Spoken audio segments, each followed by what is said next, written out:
on the spot. Okay, so Thank you. I'd like to welcome to BeerNet Radio Evan Burns, co-founder of the Finnish Long Drink, a 7-year-old brand that stands apart in the very crowded spirits RTD space. A quick note: I just checked. There's like 2,500 SKUs in scans for this space. Yeah, it just keeps on growing.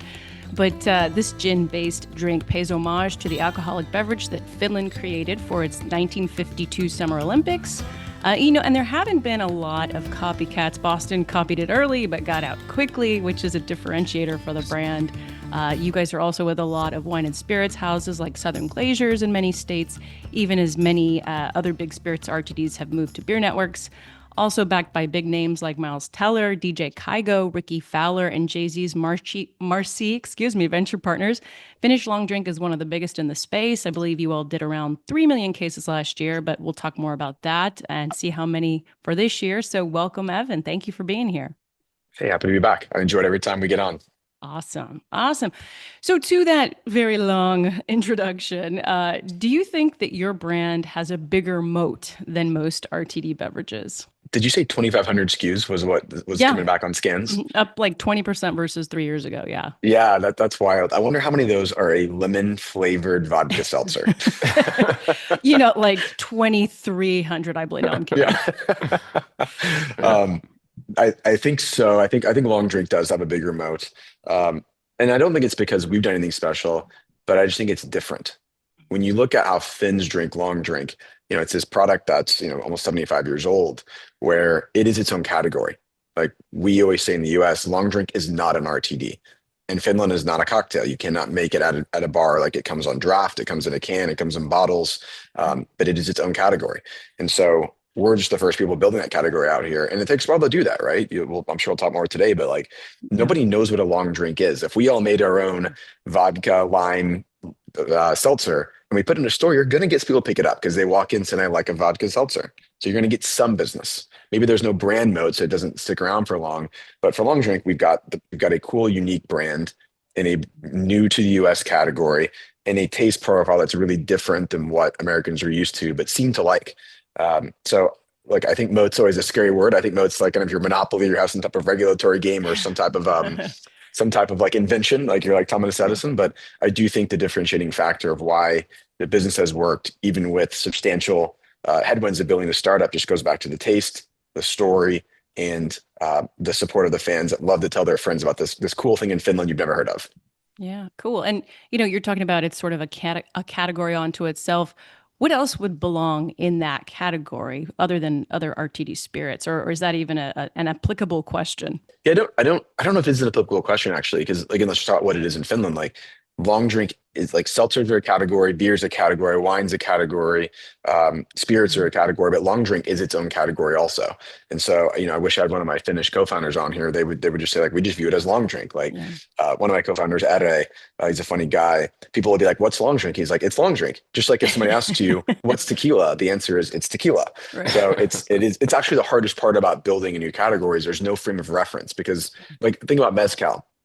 How do you describe mezcal? It's like it's like tequila that's smoky, but it's really not that, right? Mm. So we kind of deal with that all day, every day, and building a brand. But we always try to go back to that. How do we create curiosity with the fans of like it's this thing that's been around? It's bigger it's bigger for Finns than Guinness is to the Irish. So how do we create that curiosity so you try it? And I think it's also why people stick with the brand. Where if we had another vodka lime seltzer, it'd be pretty hard to actually get people to stay with us and advocate for us. Right. Yeah. The long drink vodka lime seltzer. Yeah. It's a bit of a mouthful, right? Like, what is happening? It was Someone's really, gonna ask for that now that you said it. We're gonna yeah. have to tell a bunch of buyers, no, we're not doing it. We think it's a crowded space. Yeah. Sorry. Because they're clamoring for that. So that's funny. You mentioned what's long drink? It's a long drink. I mean, is that part of sort of your marketing campaign for this? Because as you said on our last pod, when you were here about it a little more than a year ago, you said one of your biggest things that you need to focus on right now is building awareness. So what marketing is paying off and building awareness for you guys right now? Tastings. Hmm. So 91% of people who try Long Drink like it and recommend it to a friend. So tastings is the biggest single line item. And a lot of that's on premise also. So that goes the second one is how do we create that availability on premise? When you look where most of growth happens, both on and off premise, it happens where the ubiquity of availability matches things like domestic light beer. When I can walk in and say, I have a Long Drink and they go, sure. the share of wallet that we capture of that consumer is very Mm. high. But if it's in a market where the consumer walks in and says, "I have a long drink," and they say the first bar says no, the second bar says no, the third bar says no, even if they love you, they're not going to ask at the fourth bar because they're going to assume that you don't have it. So for us, a major driver of building that brand awareness is how do we build that ubiquity where if 91% of people like you and they go and they even recommend it to a friend, we've got to build that distribution ubiquity to actually be able to convert marketing. And the third and last thing is how do you create curiosity, right? So this is through we do influencers, we do a lot of digital targeting, but it really is just like, wait, what's this thing I've never heard of? It's bigger than we obviously don't speak about Guinness and marketing, but like trying to create the curiosity. If it's this huge thing in Finland, like there's alcohols for other countries, and so that always matters a lot. But again, that's tough because people don't necessarily love to run and try new food categories because they're confused. So Right. it's a slower build to build a category when it's net new. Now you look at categories that built before, it's generally slow growth and that skyrockets in certain pockets. So it'll get huge in certain regions. That's what we've seen with long drink. There are regions where we're huge. There are regions and cities and towns where we outsell major American domestic beers and are doing it in a sticky way at a much higher price point. But we haven't done that nationally yet. Yeah. So last question, and then I'll let Jordan hop in here. But where is that you're seeing that you're outselling beers in some markets? Yeah, and it's kind of all over. Like you look at like from Reno, northern Nevada, all the way west of that to like Chico and Sacramento. That's a huge pocket where we are very, very big. One of the regional chains out there, we're at 15% share of RTD. Western Michigan, Michigan overall, we're really, really strong. But Western Michigan, there's a major chain out there where we're the number one alcohol brand, period, by revenue. And that's not just RTD, it's everything and still growing at 20%, which is hard to grow at that rate when you're at that number. And then just a bunch of random pockets, I would say, like these kind of mid-sized towns where like Athens, Georgia is one that I always like to talk about. Yes, it's college kids. Long drink's pretty pricey with spirit taxes, but Yeah. we're like something like 25,000 cases in just that town and growing pretty aggressively. So it's kind of all over the place. But of course, if any brand buildings, how do you kind of plant a flag and expand out from there? Mm. So and of course, as a small business, you got limited resources, so you have to take those, make your money, reinvest it, and kind of build those concentric circles around that. But there's a lot more than that too. But those are the ones where we've really broken out to where that and more, where we're become a mainstream brand among those audiences. Yeah. Yeah. I mean, just picking up from there, one of the things I wanted to ask you, we look at circulars or weekly ads from grocery Hmm. chains, ahead of the big holidays to kind of get a pulse on pricing. And, this year I was sort of struck by your brand's prevalence over summer ads. I mean, right there with the biggest of big and Bev Alc at a relatively attractive price point for an RTD. So I guess, A, was there anything different about your summer strategy this year? And B, how did your summer turn out? Summer was good. I'm sorry, I'm not sure if the question's about pricing or just about performance over the winter. So I just want to make sure I understand the question. Yeah, no, pricing, and just working with those chains and seeing your brand right Gotcha. there front and center over Yeah. summer weekly ads. Yeah, it's a great question. For context, we didn't have chain mandates 3 years ago. So while the business was started 7 years ago, as you mentioned, like it was a very slow build to see would people like the category, how did they respond to marketing, what were the strategies that worked, and like we tried a lot of stuff that didn't work. Like we made like looking back, we made so many mistakes as we talked before. We didn't know what the three-tier system was when we founded the company. We're like, this is great in Finland, like people will like it here. So it took us a while to learn. 3 years ago was the first year we had chain mandates, and so I was just playing that forward. Last year was the first year we really had some level of meaningful top 10 performance. And I think once we got into that top 10, the sell-through rate, the stickiness rate of the product, that's really what I think has led most of our partners and buyers to say, hey, we're going to start promoting this. And also it's not a race to the bottom. Like they're not having to pick between one of the 2,300 vodka lime seltzers that's not differentiated. So, these buyers, they want to offer something unique and offer something at a price point that makes sense. So that takes us to price. Like we've not been super aggressive on pricing. We do it when it helps build a partnership with our partner to get good visibility because it goes back to if I'm successful at getting to know what a long drink is, then I have to be able to make it easy to find it when you walk in the store and people are busy looking at Instagram or TikTok. So we love to partner in a way that across the board, if we can do promotions or tastings or you name it, that drive more visibility. That's a great way everybody can win. Yeah. And, I don't know if we'll get all the way into this question, but I think on a recent podcast, you mentioned some a lofty projection, like for an RTD brand could hit 100 million cases. So do you think a brand reaches that level with kind of the same pricing and packaging currently in play, like, selling a ton of 8 packs for close to $20? Or what do Mhm. you see happening with pricing and packaging as this space gets bigger and more mature? Yeah, I really wish I had the answer on this because pricing's the everybody. Ask 10 people, you get 10 different answers on any brand. The reason I said that, and Clem and I, the Surfside founder and I were doing a podcast probably a month ago. He and I both share this vision, and I think there's a few other founders today that share the vision that in time, with regulatory changes that are happening quickly, and with the distributor networks continuing to build out capabilities, and with the demands and desires of the customer being the most important, the ability to build major scale brands is going to happen. Now, the number, I might be wrong. Somebody else might be wrong. I don't know, but I think it's going to be much bigger than people think. And again, you can look at these states and these markets where the taxes are right, where the route to market's right, where they've been doing this for 4 or 5 years. The numbers of these brands are staggering, and they're taking a lot of share. And so the thing that I think about with long drink specifically is, in many states we're on the shelf at a grocery store at $12.99 or $13.99. Look at Modelo and all these grocery stores. They're on the shelf at $10.99, $11.99, $12.99. So we're maybe a dollar or two more per 6 pack. That's not that much difference for a brand that does. I mean, how like 100 million cases or something? I'm sure I'm messing up numbers. Do you guys know the number that Modelo does? It's like huge. Uh, It's 100, 200 million, something like Yeah, I thought that. Yeah. I was going to say 200. I was like, that sounds crazy saying it out loud, but I thought it was like 180 or 190 million. Yeah, I Yeah, think it's you're right. closer to 200, I think. Yeah. Yeah. So again, it's 100 sounds crazy in the context of 200. It does sound crazy in the context of 200, and the pricing is not that different. Now, if Modelo was 6.99 a 6 pack, and we're talking about Mhm. 13.99, then I think it's crazy. So again, we're talking about in the future with things that have to go right, but I do think the trend is going that way. I think in time there will be 100 million case RTD in the US. Yeah. But, oh, sorry. No, I was going to say, I don't disagree one bit. When you think about summer holidays and party planning, it seems like when people go to the store now, it used to be beer and then build, Hmm. around that with RTDs. And now it seems like RTDs are the main entree and you kind of add in some beer Yeah. because when you have a party and you look at the coolers afterwards, all the flavor is the first thing Yeah. gone. That's So, right. Yeah. But that kind of leads to the obvious, I guess, point, which is you guys won't get there without stealing major share from beer, right? I mean, Hmm. that's has to be part of the equation, right? Hmm. That's right. You look at, again, I don't know as much about RTDs. Long drink takes most of our share from beer. Mhm. And going back to long drink not being RTD, the occasion that long drink drinkers are drinking looks like a beer occasion. Pick your beer of choice. I like Modelo. I like Pacifico. I like Bud Light. I like Miller Lite. I like whatever my, Voodoo Yeah. Ranger. That's your go-to drink. So that share of wallet of the customer is high.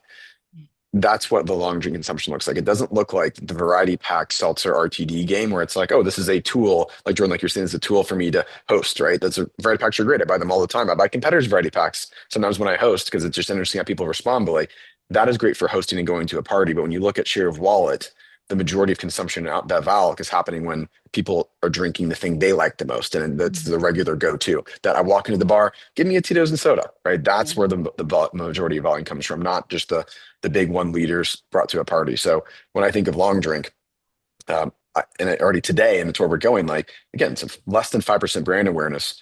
We're at the point we are because there's just so many fans that it's their go-to drink. We got that share of wallet. And that's what's going to look like with beer. I don't think that there will be 100 million cases of variety packs sold per se, where Right. that's just a Yeah. utility to get flavor. It's got to be a real brand and something that you say, yeah, that's my go-to. Yeah. Interesting. Interesting. And to that point, I think you said on the Rabobank podcast, which we keep shouting out, it's not necessarily going to be your brand, but it could be a brand, and you would love for it to be your brand, right? That reaches that 100 million case Hmm. or high number. Anyway, to that point, earlier you were talking about reaching an inflection point, right? It goes slowly and then it completely Hmm. takes off. Where are you guys in that cycle? Are you in the takeoff phase? Are you about to take off? Like, Yeah. what are you looking for your volume case Yeah. predictions, right? If one is you're just starting and 10 is your Modelo or Bud Light or something of that scale or ubiquitous availability and brand awareness. And let's pretend that the inflection point happens at 5. Nationally, we're maybe at a 2.5. Like we've got Okay. more brand awareness to build and we've got more distribution and quality distribution we have to build. Um, There are markets, I mentioned some of them before, there's more than that, that we've gone past that. And there's some markets where we're at like an 8 or an Mhm. 8.5, and, maybe one area that we're at like a 9.5. But doing that nationally, just for lack of better words, we don't have the resource to do it everywhere yet. In time, we'll get there. The key thing that for us is helpful is the stickiness to the brand is so high. Like those markets where we launched 7 years ago with the same flavor that we sell today, those are still growing with the same flavor. So we're Mhm. not seeing this problem that RTDs, again, no longer just on RTD, but we don't see the same challenge of people treating it as a flavor delivery mechanism. And again, that's kind of like beer. Like people stick with Busch Light because like I'm a Busch Light person, right? And so they drink that some people decade after decade because that's their go-to thing. Like that's how the customer's engaging with us, and it's what we really lean into also. Yeah. Yeah. So 4 million cases this year, more. Yeah, I don't know if we're going to get above that, but we're happy. We did mid twos last year. We're going to do Yeah. mid threes this year. We feel good about it. Nice. But again, that every time we grow, they just gives more capital we can reinvest. Right, right, right. And you still have a very tight lineup of SKUs, right? And you plan to Hmm. keep it that way. Obviously, now you can go into larger format cans too, which has Hmm. been a big trend for spirits RTDs. Totally. Yeah, I think we'll keep it tight for now. I mean, it Mhm. goes back to, if I think I mentioned last time we talked, like if 95% of people have never heard of us, we don't need to give them more options around us. We need to let them know what we are and get them to try us. And then they can expand out to the few different varietals that we have. But that brand awareness and availability is job one. And I've seen a lot of startups, people hit me up all the time, investors, friends, and say, I'm thinking about investing in this new product. And they'll show it to me, and like the pitch deck has like 50 different product ideas on it. I'm like, guys, like you need to get one product idea to 10% brand awareness and availability, wide availability, instead of trying to just throw innovation. Because like, let's be honest, innovation's easy Yeah. versus doing the hard work of distribution, displays, menus, cold boxes, and brand awareness. Like it's easy and it's fun. It's really fun to sit down and try new flavors and design new stuff. It's awesome, but it's Yeah. not where building a brand that has longevity is. Yeah, I think a lot of people would really love to are happy to hear you say that. So yeah, it sounds like distribution availability is a Hmm. huge driver for you all. So let's talk about distribution. Like I mentioned, you guys are with Southern, I believe, in a lot of markets, Hmm. and a lot of your competitors have seen it as a competitive advantage to move to the beer network. So what are your thoughts about that? There's another one where I think I know less every day that goes by because the market's changing so quickly, right? And by the way, for what it's worth, I think that competition in the distributor area is great for suppliers. And Hmm. there's a lot of investment happening. And I'm friends with a lot of these folks. And the supplier, I just think, again, I think it's great that people are throwing money into it. And look, Southern has done some pretty big investments recently to really get into convenience, getting into beer. So they've been a great partner of ours. I mean, we've been aligned with them for 3.5, 4 years now. And the support on things like national chains and things like that is something we just couldn't do at our scale. Yeah. Okay, that makes sense. And then one more from me.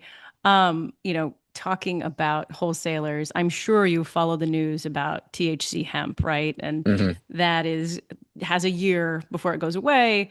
A lot of Hmm. distributors are going to be, potentially without that. Do you think that 26 could be the year that distributors then really throw their lot in with helping spirits RTDs open up channels like C stores because, they lost hemp, so they have to make it up somehow? Or is that a leading question too much? Um, I don't know if I really think that. I think I might be wrong on this. I just don't think the market size of RTD versus the market size of hemp is Hmm. anywhere near the same. Like, think Hmm. about the sessionability, right? Like, if you want to build a Modelo, if you want to build a Bud Light, you have to have an extremely sessionable product. Like White Claw, very sessionable. That's not going to happen with these cans. And I've never tried it before, but like, I don't think you can have like two or three or four or five of these cans. Sure. No. So if I'm a distributor, I'm not like, if I'm a distributor, I want to get it out there. I want to make sure I own my share of that category, but the size of the category, I just don't think will ever be the same thing because of the intoxicating effect differences of Sure. having a couple of beers with Yeah. your friends versus Being what asleep. happens when Yeah. yeah, exactly. Yeah. Yeah.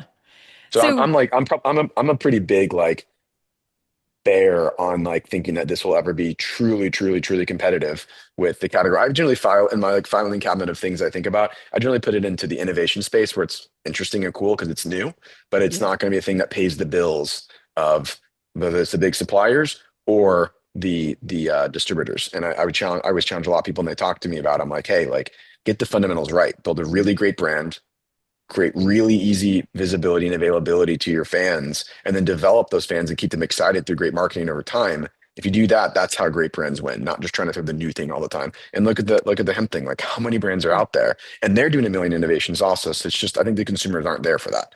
Yeah, yeah, yeah.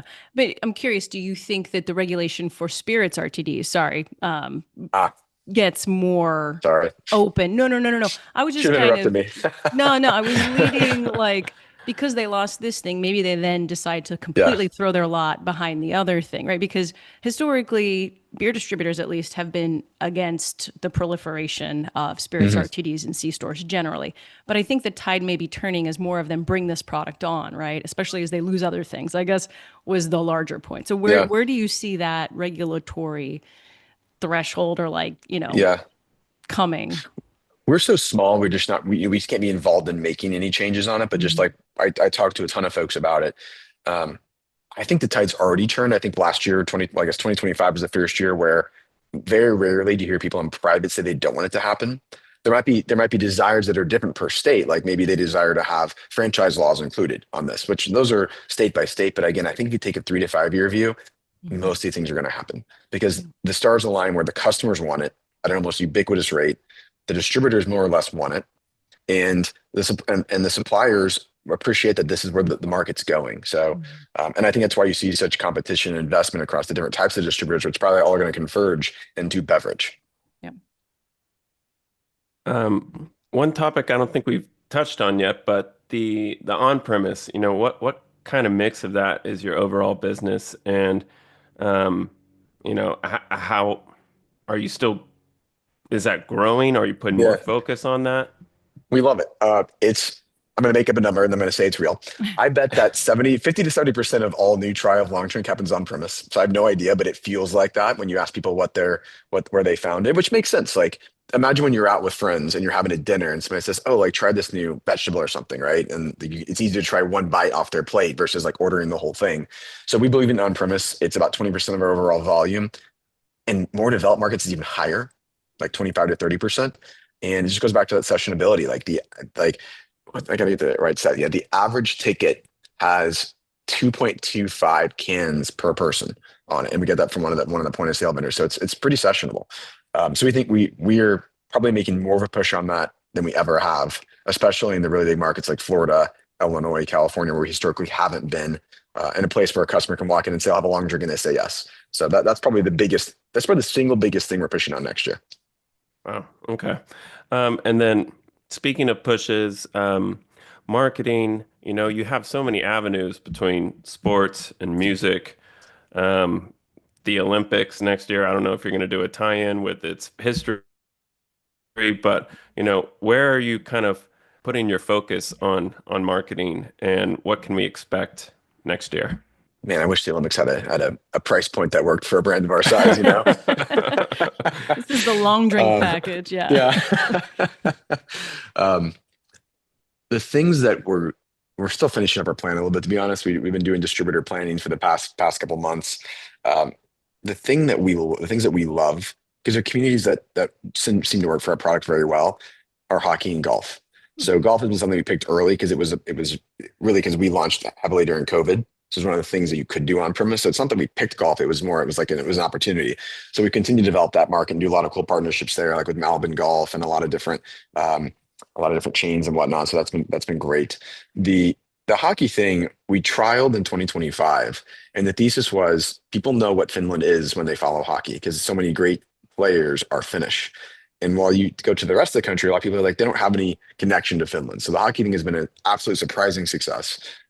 Some of these areas like in Edmonton, the Oilers obviously did very well this year, but like the sales through the stadium and around the stadium were like 4x what our projections were because it kind of became the thing around that area. And there's multiple examples in the US like that. So we're going to lean in much heavier to hockey next year. But then in general, I think we're just doubling down on how do we create that curiosity. Again, what the heck's a long drink? So how do we align with influencers that are in the culture and the zeitgeist that we can integrate long drink into things they're already doing, and then doing a lot of retargeting around when people see those folks posting and talking about it, we can then tell them our story after that through our pages and try to create that curiosity to go try it at the bar, to go try it at the store. So it sounds simple, but as we all know, it's tough to do that because you have to align curiosity with availability and with visibility of a moment that actually not only is in the store, but I can see it when I walk in the store. It's not just two six packs in the back corner.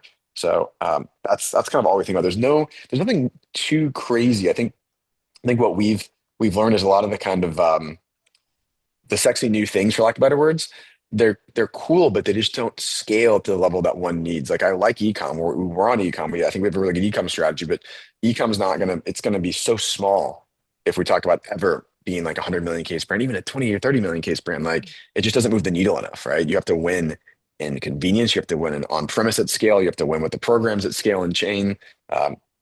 That's kind of the unsexy truth of it. I think we've learned after a few years of trying to do a lot of really cool stuff. We realize it's just the fundamentals. Yeah. Yeah. When you mentioned hockey, and just the cold and it coming from Finland, I guess I was struck. Do you have any ideas like to temper seasonality with this brand? Mhm. Because it obviously the Finns drink it, no matter the weather. Um, do you have ideas and strategies to kind of replicate that totally different country, but just, ways to temper seasonality past Yeah. past summer?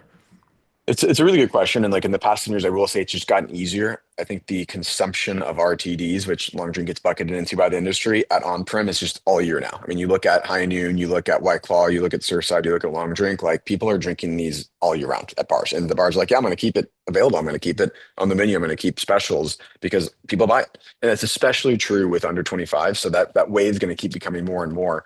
Just like beers all year round. There's of course going to be some summer seasonality because we're outside more, but it's already becoming less. Now, actions we're taking, the hockey thing is absolutely a point on that. Like the season happens aggressively during the winter, obviously the playoffs from the spring, but it's great timing for us. We're also doing a lot of programs that we tie into on premise. So like we did a like a sauna giveaway challenge, or we did this director sweat equity program where anybody could submit a video why they should be our director of sweat equity, which is like, basically the sauna leader. And they could get this kind of job, the director of sweat equity, which came with some pay and is all kind of, a fun gimmick. But like we can tie that into point of sale and moments that happen on premise also. So you're actually having people that are at a bar, they're thinking about, they're talking about, oh, what's this director of sweat equity? So it goes back to how do we create that curiosity all year round? And again, things like saunas are more winter based than when it's 90 degrees in Milwaukee. Nice. I'm curious. We haven't talked too much about Marcy Venture Partners yet. I know they came on mid last year, and it sounds like they really pursued you all. So I'm curious, what did they tell you that they saw in your brand? A, and then B, have they changed how you strategize for the future?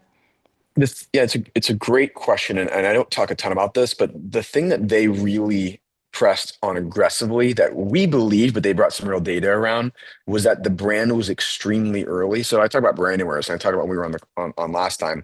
We never paid much attention to that because we just knew we had to go forward. We knew there was not much distribution. We had to build that, but they really started extrapolating and saying, "Gosh, like this could be." A defining brand that looks and feels like a Guinness or a Modelo or something that's like a brand you bring from somewhere else and bring here that has stickiness to it. And they dug into the awareness and they're like, this is so early. They were like, so many people probably come to you and say, oh, this is a later stage consumer because you've been around for at that point 5 years, but this is like kind of not anything yet. And so we appreciated that. And the second thing they dug into was just the importance of that same customer sticking with us over time because a lot of what we all sort of know to be true now in the industry, which wasn't talked about as much 2 years ago, was this desire, this not desire, this circumstance where some customers are not loyal to just go to what the Mhm. vodka lime seltzers of the season, and they don't actually care about that. There's no brand affinity, so they were like, your numbers around stickiness on a per drinker basis are awesome. So and they extrapolate out saying if at that point 98% of people have never heard about us, but the people that do are sticky, and those are all types of people. The upside in this brand is really big. So that was why we're like, okay, you guys get it. You taught us how to think about this in a more thoughtful way. So going back to now, like we think a lot about, as I said earlier, how do we just make it to where we can, in those pockets and eventually everywhere, make it to where we can be the go-to drink. Just like when they walk in and say Tito's and soda, and you always get it. That needs to happen with long drink also. And we're never going to get to any of these numbers even close without the marketing and the availability where that type of experience can happen. Yeah. And why is it so sticky? Is it just the flavor and the story? I think it really is. Yeah. I wish I could tell you it's something really smart we did. I think it's the flavor in the story. People, they identify, they think it's cool and authentic and it tastes good and they can session them. I think it's that simple. Wow. It's that easy. Just Yeah, kidding. It's so easy, exactly. but Yeah, so hard, right? yeah, So are you all looking to bring on any more investors, or you can scale with what you have, or we don't plan to now. Last year was the first year we didn't raise, and the growth of the company and the margins continuing to grow because we're getting economies of scale on production is creating enough cash flow to reinvest and drive the growth we need. yeah, cool. I think, I guess my last question would just be, you guys seem to have a lot of run room. You're doing great, right? But clearly there's headwinds to Bevalc in the US, hmm right? What do you think of all of the doom and gloom about people aren't drinking anymore, and are these cyclical or structural headwinds? hmm What's your whole view of all that? I think there's a few things. Some I'll say with confidence, some I'll say they're just thoughts. I think that with confidence is our industry is responsible for a lot of the challenges that exist right now because I do not believe we've continued to be leaders in brand building and experience building. When you look at the brands that define today that are those iconic brands, like they did marketing that dominated the zeitgeist. Like think about the Budweiser frogs or think about Ain't No Laws When You Claw. Like these are moments that drove the zeitgeist and they were lifestyle brand building, like Red Bull does and non-alc. Where has that happened out of the big suppliers in the past 5 years? And they're probably not going to be happy to hear that, but like that just doesn't exist anymore. And I think it's the industry's fault. I think there's too much demand for innovation's sake because it's easy. I think that there's not enough empowerment of leaders internally who are leading with their intuition and artistic ability to create marketing and brand instead of just reading a bunch of charts from consultants. And so I think we're at a point though where people are starting to realize that. Like 2 years ago, I said these things and people kind of said, "Oh, you're just a startup kid." And now I say people like, we're talking about the same things internally. We don't need another consulting firm here, $2 million study to tell us the basis and the flavors and whatever. Like they need to lead and be innovative. So I am bullish on that, but I always would encourage other companies to like lean in and build really cool brands that are lifestyle brands that resonate, that make people say, "Hey, I'd love to get a drink together because it's a fun and cool experience as a brand that we both align around." So I think lifestyle branding is the first one that I feel a high degree of confidence on. The one that I have a little bit less confidence on is just the distraction that you already mentioned, but the distraction of some of these alternative drugs, for lack of better words. I think it did create a lot of it took up a lot of airtime from retailers, independent retailers, distributors, and I think that those things should be regulated the same way. They shouldn't have a unequal route to market, especially considering they are more intoxicating in ways that are more detrimental to people's ability to function. So I think that was definitely some challenge for the alcohol industry, and I'm happy that there's a chance now to get the regulations put the right way where it's fair. I just want fair. So I think that matters. But I think if you look at the younger generation, like in college campuses, we did an internal study with some of our distributors trying to track the sales of alcohol on Big Ten and SEC campuses, and it's growing faster than the general market. So it's not like kids aren't drinking. And then the craziest last thing I'll say is self-driving cars are coming. I'm not going to predict when, but No, that's you're going to help a right. lot. It's going to help a lot. Yeah. Like right now, like I'm not going to go home. I'm not going to stop by the bar after work on a Tuesday for a drink because I need to get home and drive. Like if all of a sudden I can just beep beep boop my Tesla app and like here comes a car and I can stop by and have a couple beers with friends and then go home after without having to spend $1 million on an Uber. Like that's a real thing. And we have to remember, not most people in America don't live in like areas where there's an Uber that's easily accessible or affordable. So I think that's the positive tailwind. So bottom line is I'm bullish on where the market's going, but the biggest thing we can control is let's create cool lifestyle brands people care about. Well said. Jordan, any parting questions or thoughts? No, I think that's all I got. I mean, seeing y'all's growth and scans this year has to give you a ton of confidence in what you've built and what you have going forward.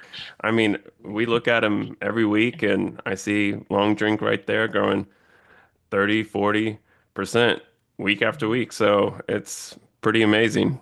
I really appreciate that we are I've been saying it for multiple years now. We sort of have this tale of two cities, right? As a company where we're very happy for the up and to the right. We're super thankful for our fans and our team, but there's so much work to do. I mean, you guys know, I mean, being sub 5 million cases, it's cool for a startup, but it's still so far from where you need to be a ubiquitous brand that has the staying power of a generation. We know the DNA is there, but there's a lot to do. There's a total lot to do. So we're both, I wake up stressed and I go to bed happy is the easiest way I'll say it.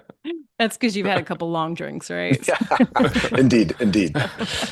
Awesome. Well, thank you, Evan. And, we'll have you back on in the new year. And cheers until then. Awesome. Appreciate it. See Gotta you, be man. back. See ya.